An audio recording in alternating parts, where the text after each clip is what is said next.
If you're shopping for a budget comm system, but you're sick of rolling that Amazon roulette wheel, well, I might have just found the always bet on black. Let's see if we hit big.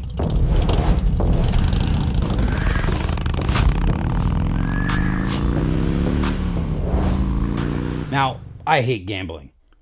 Losing $20 at a casino feels like medieval torture to me. And just buying a random comm system on Amazon kind of feels the same way. The only benefit is the Amazon casino issues refunds. Now, this isn't going to be on par with these much more expensive systems that I have, like this from Senna, which this is a $600 helmet and the system is integrated. Or this Cardo system that costs about $400, not including the $450 Ruroc. Now, I figured it would make more sense if we strapped it to a budget helmet as well.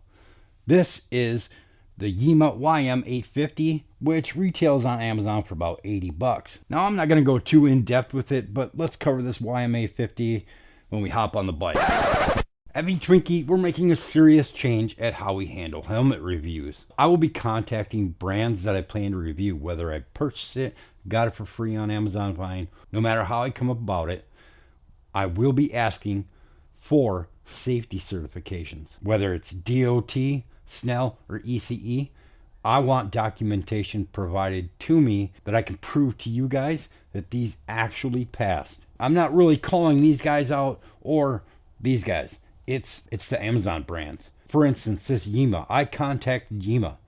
I gave them 15 days to respond with documentation about the DOT certification of this helmet. And it was radio silence. I got nothing. No, sorry, that's not something we can provide to you or anything. If they fail to respond or provide that documentation, it will be noted in the review because I want real data that I can give you guys. Not just pictures on some website of a guy standing in front of a helmet test station.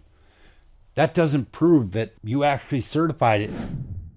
I don't want your life to come down to, oh, that helmet looked cool, but when you crashed, it split open and so did your head. Now, honestly, I was actually impressed with this helmet compared to the Hacks helmet. There was a lot less wind noise in this helmet with or without the comm system in it. And I actually kind of like the looks of it. It's a pretty cool looking helmet. The only problem is without that DOT safety certification proof, I can't tell you to put your head inside this thing. I just can't do that. Now, you can see that I already have this system installed, but let's start with getting this thing out of the box. Having read a few things about this Bluetooth Mini, I knew that I needed to update the firmware. To do that, you need to download BT Updater on either your desktop or your laptop. And that's where the problems started to arise. After multiple failed attempts and over 2 hours waiting for the Bluetooth Updater just to update itself, I got fed up and reached out to Midland for help. I was put in contact with a very friendly and helpful person named Gina at Midland. And here is her response to my initial contact email. Now I'm going to read this verbatim. The app and updater you are asking about are Midland EU products, not Midland USA, and will not work on Midland US products. Gina also sent over a link which ironically doesn't even list the Bluetooth Mini in the app compatibility list. So the manual that shipped with US units points to an app and an updater that isn't even compatible with US units. Perfect. Now, Midland USA, I'm talking to you directly. On a serious note, this is confusing for customers and risks pissed off buyers at best.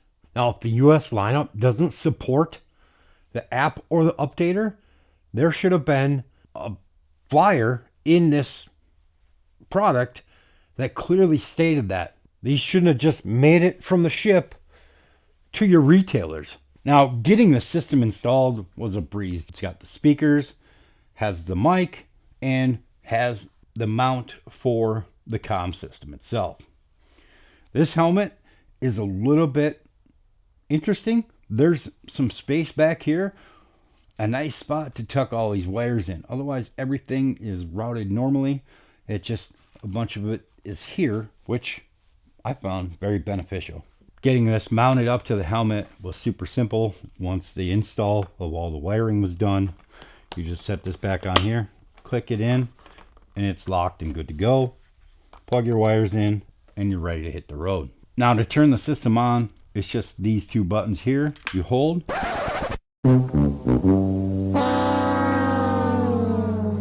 Now, if I had planned a little bit better, this system is super easy to turn on, but it won't turn on because I must have ran the battery out. That's where the hits continue. Connecting to the phone didn't just happen like it does with the Senna or the Cardo. Nope, I had to go into the Bluetooth and actually press the Midland to get it to connect, which is a minor hassle, but it's still a hassle compared to the other two. Now, once it's connected, it's great. You can go to Spotify, click your playlist, and go. But there's another minor issue: the Midland Bluetooth app. So I sent her 3 follow-up questions, just curiosity's sake, and to keep the conversation going about the product. I'm going to read those for you right now, and my questions and her responses are going to be verbatim. Does Midland USA plan to release an app for US sold intercoms like the BT Mini or the BTR1? If yes, what's the time frame? Here's Gina's response verbatim. Right now, Midland USA does not have a confirmed release date for an app-connected version of the BT Mini or the BTR1. So what they're telling you is this unit will never connect to the app. You're going to have to wait for the next generation of Midland USA products. Maybe. Given Senna and Cardo offer app connectivity domestically, should US customers expect app-connected Midland units here? If so, when? Our product team is actively evaluating expanded connectivity options for future helmet intercoms to better align with what riders in the US expect from brands like Senna and Cardo. The Bluetooth Mini manual includes an app link if it doesn't apply to US units, and apparently not to the EU Mini either. Why is it in the manual? Are these units incapable of Midland app connection, period? Gina's response: you're absolutely right. The BT Mini is currently an EU designed product that Midland USA offers domestically. And at this time, the BT Mini and the BTR1 units sold in the US do not connect to the Midland app. The app compatibility you've seen referenced in some manuals applies to certain EU market intercom models that use a different firmware version than those distributed in North America. Now, I know it's hard to cover a product that I can't convey to you the sound or how good it works over video, but to be honest, this was probably the simplest install that I've ever had of a comm system, besides the Senna that already came in the helmet. Seriously, the sound was good out of the speakers. I was actually impressed. Even just setting it here, I could hear the music plain as day through the helmet.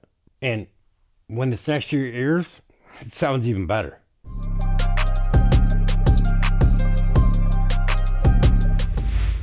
The Midland Bluetooth Mini had a real shot at shaking things up in the budget comms segment. It's easy to install.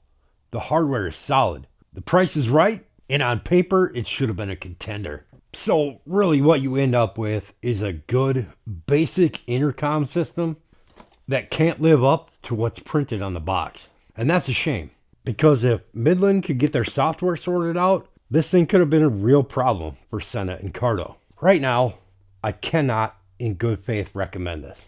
Not because it's bad hardware, but because you're paying for features you simply don't get. And that's not something I can stand behind. All right, now I have a question for you guys. Do you even care about app integrated products for motorcycles? Or are you guys, fuck that, I don't even wear clothes when I ride my shovel head? Let me know down in the comments.